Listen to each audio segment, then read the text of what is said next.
Hello everyone, welcome to my YouTube channel Commerce and Management. I have been discussing about corporate level strategies.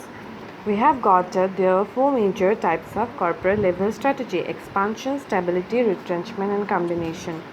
In my last videos, I have started with expansion strategy. We have got there are five categories of expansion strategy: concentration, integration, diversification, cooperation and internationalization. In my last videos, I have already covered concentration, integration and diversification. You can check out the videos in my channel. Today, I'll be discussing expansion through internationalization. So, let us discuss expansion through internationalization strategy. So, under expansion through internationalization strategy, the company aims to sell its product outside the national boundary. So, there are various reasons why a company choose to go for internationalization. First and foremost reason is that it wants to generate revenue. Second reason is that it wants to enhance reputation. As we all know that global companies are generally considered to be more reputed than a company selling products within the national boundary only. One more reason could be that the firm has excess capacity and it wants to utilize this excess capacity by selling its product in the international market. And another reason could be that the competitor of the firm is going for expansion into foreign market and the other firm also following the competing firm. So there are various kind of reasons why companies choose to adopt internationalization strategy. See, for the creation of a global company or international company, it is necessary that the environment of the country where the company belongs is supportive. Even Porter proposed a model called Model of Competitive Advantage of Nations, where he discussed about certain factors which is necessary to be able to create a global company. The first condition is factor conditions. See, how the company be able to sell its product, or how would the company be able to fulfill the demand of both domestic market and international market? The answer is that in order to be able to sell product outside a country or fulfill both the domestic and international demand, there must be availability of raw material, natural resources, skills, expertise that are required to create the product within the national boundary itself. The second condition given by Porter is that demand condition. The domestic market play an important role in creating a global industry. If the local consumers are demanding and knowledgeable, it can push the company to innovate more and to be more creative. Let us take the example of India's IT industry.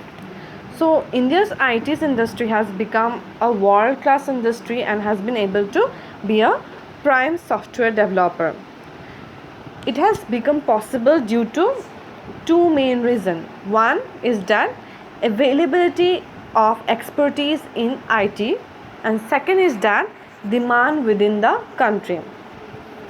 So these two factors have enabled the IT sector of India to become a world-class industry.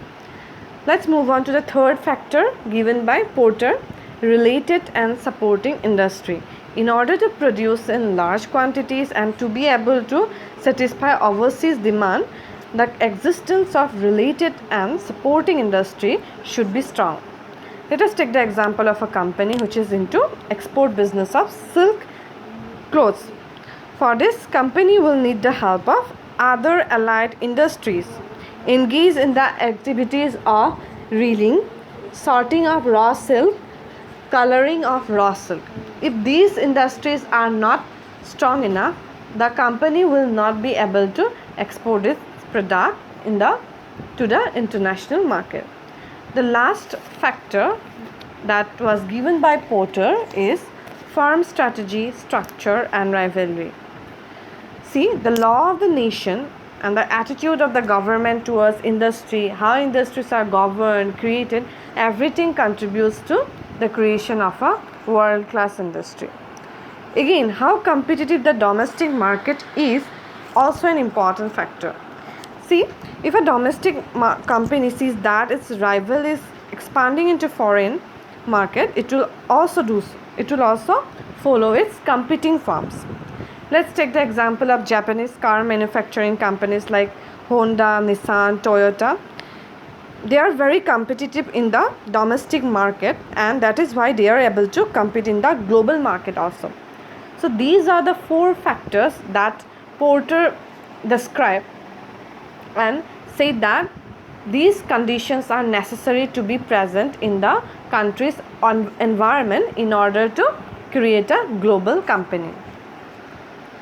Now let's move on to the types of internationalization strategy. We have 4 internationalization strategy. First one is international strategy. Second one is multi-domestic strategy. Third one is global strategy, and the last one is transnational strategy.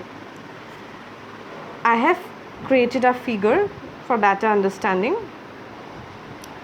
In this figure we have 4 strategy: international, multi-domestic, global and transnational. See, what type of strategy a company is going to adopt depends on 2 factors basically. One is pressure for cost reduction. In the left side we have pressure for cost reduction, and below we have pressure for local responsiveness. Before going into the detail with the strategies, let us discuss first the factors. Pressure of cost reduction. Some businesses that fulfill the demand of universal demand and produce standardized product are under constant pressure of cost reduction. Industries that are into steel business, oil business, even industries which are into smartphone making, which are into durable goods making, they are under constant pressure to reduce their cost of production because they are fulfilling a universal demand and they are somewhat providing same kind of product all over the world. Steel that are used in India is similar to that of other parts of India, right? So these are standardized product.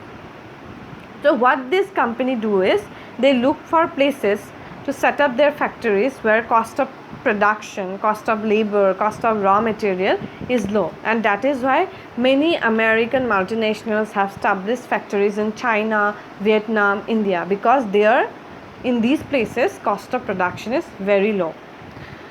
Next strategy we have is multi-domestic strategy. It is adopted when a company try to achieve high level of responsiveness, local responsiveness. The company aims to meet the local requirement of the local market. Under this strategy, the company make customized product according to local taste. For better understanding, we can take the example of Nestle. Nestle sells customized product according to domestic market needs. We can take the example of Nestle Maggi here. Nestle Maggi is sold in most of the countries, but if you compare Nestle Maggi in India, the taste is different from other countries because Nestle Maggi that is sold in India is created to suit the taste of Indian customer. So this is called multi-domestic strategy. Next strategy we have is global strategy. So under global strategy, as you can see from the figure, the companies which face pressure for cost reduction follows this strategy. As I have already discussed, businesses that provide customized product and that that meet universal demand follows this strategy. For example, Samsung is a global company which has subsidiaries all over the world. They provide customized product. They are adopting a global strategy. In case of global strategy, you have to remember some points. First point is that they meet universal demand.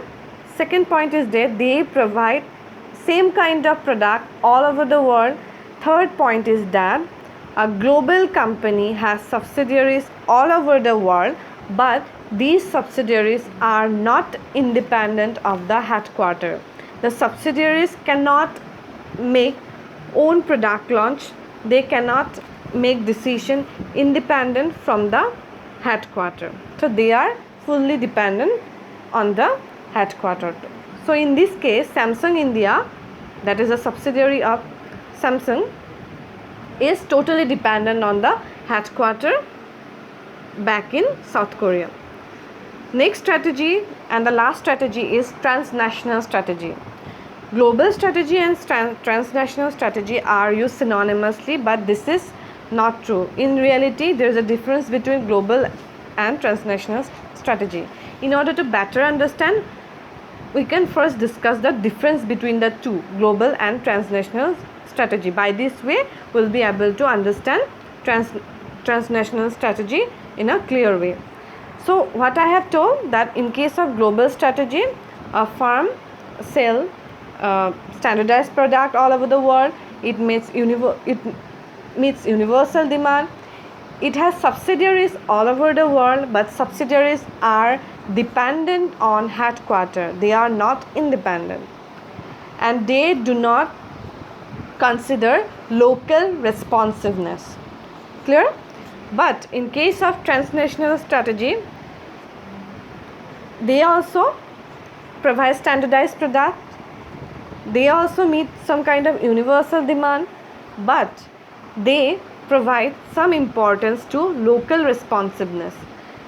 In case of transnational companies also, they have subsidiaries all over the world, but subsidiaries are independent, somewhat independent from the headquarters, unlike that is in global strategy. That means subsidiaries of a transnational company can make independent decision, and subsidiaries of transnational company becomes local company in a local market.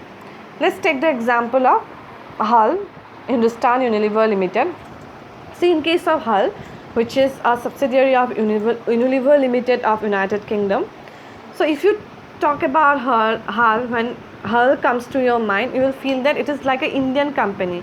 The product that Hull produces are produced according to the taste of the Indian customer. Though Unilever Limited are providing customized product all over the world, but the Indian subsidiary of Unilever Limited, Hull, is more like Indian company. They are providing products that are created according to the taste of the Indian customer. So these are the difference between global strategy and transnational strategy. I hope you are clear with transnational strategy now. So this was all about internationalization strategy. Thank you for watching my video. If you like my video, please like, share and subscribe.